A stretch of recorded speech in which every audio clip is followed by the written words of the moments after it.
Voilà comment ce monsieur voit l'Afrique, voit les Africains. Nous ne sommes pas des humains à ses yeux. Peut-être que c'est lui qui n'est pas humain, il ne se met pas dans la classe des humains. Mais s'il y a bien un ingrat, c'est bien lui. Je pense que s'il n'est pas athée et qu'il prie, à chaque matin qu'il se réveille et qu'il prie, il devrait aussi prier les Africains. Parce que c'est grâce à nos ancêtres qu'il existe aujourd'hui une France.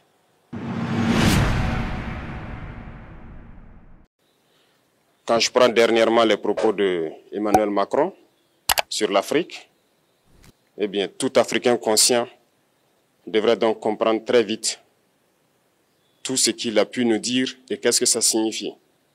Le général Tiani a dit il n'y a pas longtemps du changement donc de tactique ou de stratégie des forces françaises en Afrique.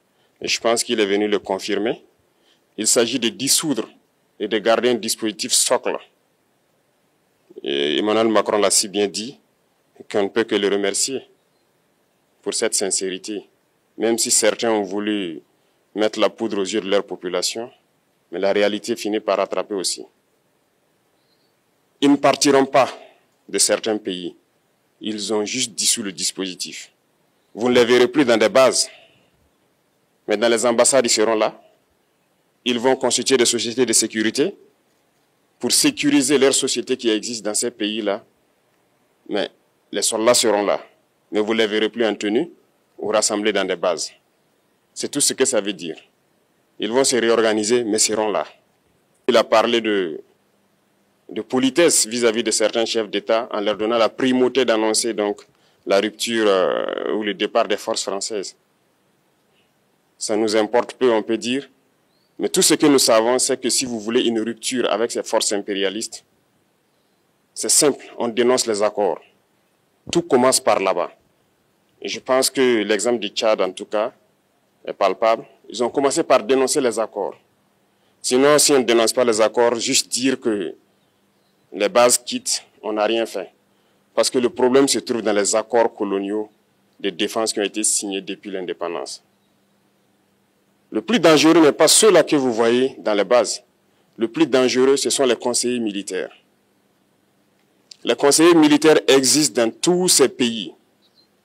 Ils ont existé au Burkina aussi jusqu'en fin 2022, jusqu'à ce que nous prenions nos responsabilités. Et qui sont ces conseillers militaires? C'est ceux-là qui sont censés mettre en pratique la politique de la France ici. Ils doivent travailler à rendre nos armées très faibles pour que la France puisse toujours avoir l'argument d'exister ici. Sous Blaise Compaoré, ils avaient réussi. Nos sentinelles prenaient donc la garde avec des bâtons. C'est ça que la France veut de nos armées. Lorsque nous arrivons à cette étape, nous n'avons pas le choix que de vouloir qu'ils viennent s'installer. Mais l'armée burkinabé a réussi à un moment donné à se débarrasser des conseillers militaires. Malheureusement, je pense qu'en 2019, après l'opération Otapouanou, où ces Français ont vu que l'armée burkinabé avait encore une capacité de réagir au terrorisme, ils ont appelé le chef d'état-major en France, ils l'ont instruit de reprendre les conseillers militaires dans toute la structure. Eh bien, il n'a pas accepté, mais au retour au pays, les politiques l'ont instruit d'accepter les conseillers militaires. Et c'est là que les conseillers militaires sont revenus dans l'armée burkinabé en 2019. Avec toutes les conséquences qu'on connaît, l'armée était en train de disparaître dans les années 2020-2021. Et d'ailleurs, c'est le moment où beaucoup de militaires ont dû déserter parce qu'il n'y avait plus d'espoir. On était en train de s'effondrer. Voilà un peu comment ils travaillent. À l'état-major général des armées, dans tous les états-majors d'armée, dans les écoles, c'est eux qui sont censés nous dicter la politique de notre armée. C'est eux qui nous disent combien recruter, quand recruter et qu'est-ce qu'il faut en faire. Ils sont dans les écoles pour nous dire comment il faut les former et ainsi de suite. Tant que ces conseillers militaires sont là, vous n'êtes pas indépendant. Votre armée aura juste l'apparence d'une armée qui sera là en train de faire des parades, du cirque. Mais lorsque viendra la guerre, vous vous rendrez compte que la parade, c'est une chose, mais la guerre, c'est une autre chose. Il faut rompre les accords. C'est la seule façon d'avoir une armée indépendante et se construire, être fort. Mais beaucoup de gens ne le comprennent pas peut-être. Et même avec ces accords, la France choisit dans nos États des élèves officiers pour aller les former. C'est à travers ces mêmes accords. Mais en réalité, ces officiers qui partent se former pour la plupart, pour la France, ils viennent pour servir l'État français dans leur pays. Ils ne viennent pas pour servir nos pays. Ils les forment pour qu'ils viennent servir les intérêts de l'État français. J'en veux pour preuve. Lorsque nous nous sommes révoltés, beaucoup d'officiers au Burkina qui ont été formés en France ont été immédiatement contactés pour leur dire que c'est le moment de se mettre en action parce que vous avez été formés pour ça, pour servir les intérêts de la France. La plupart de ces officiers nous ont rendu compte, nous avons pris acte et nous continuons de suivre. Lorsque un officier formé en France arrive dans son pays et par malheur meurt soit par accident ou bien sur le champ de bataille, en France, il y a une nuit d'hommage aux morts dans l'armée, comme partout ailleurs. À la nuit d'hommage aux morts, on cite le nom de l'officier en question et on dit « mort pour la France ». Il ne le forme pas pour servir son pays, il le forme pour servir leur État. Et dans beaucoup d'États africains, il y en a plein de ces officiers. Combien sont patriotes, Dieu le sait. C'est une leçon que Emmanuel Macron a donnée encore aux chefs d'État africains, de se rattraper et de pouvoir vraiment mener cette lutte contre l'impérialisme. Mais en plus de ça, il a aussi insulté tous les Africains dans ses propos. Il y a une partie qui a retenu mon attention, là où il parlait d'ingratitude. Et que l'ingratitude est une maladie non transmissible aux humains. Lui, il est humain, notre ingratitude n'est pas transmissible à lui.